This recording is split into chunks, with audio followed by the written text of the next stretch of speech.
उत्तर बिहार के लाखों लोगों के लिए बड़ी खुशखबरी।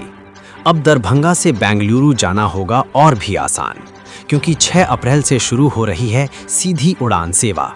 जी हां, दरभंगा एयरपोर्ट से अब सीधे उड़ान भरेगा विमान और पहुंचेगा देश के टेक्नोलॉजी हब बेंगलुरु।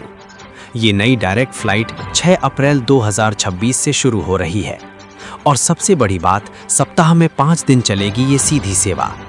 अब यात्रियों को पटना या हैदराबाद होकर लंबा सफर तय नहीं करना पड़ेगा, न समय की बर्बादी न ज्यादा खर्च। ये सेवा शुरू कर रही है देश की जानी मानी एयरलाइन अकासा एयर। सूत्रों के मुताबिक बेंगलुरु से सुबह उड़ान भरेगी फ्लाइट और दोपहर तक दरभंगा पहुंचेगी। वहीं दरभंगा से दोपहर में उड़ान भरकर शाम तक बेंगलुरु पहुंचा देगी यात्रियों को। इस फैसले से सबसे ज्यादा फायदा मिलेगा दरभंगा, मधुबनी, समस्तीपुर, सीतामढ़ी और आसपास के लाखों छात्रों, नौकरी पेशा लोगों और व्यापारियों को। अब दक्षिण भारत और मिथिला के बीच हवाई दूरी होगी और भी कम।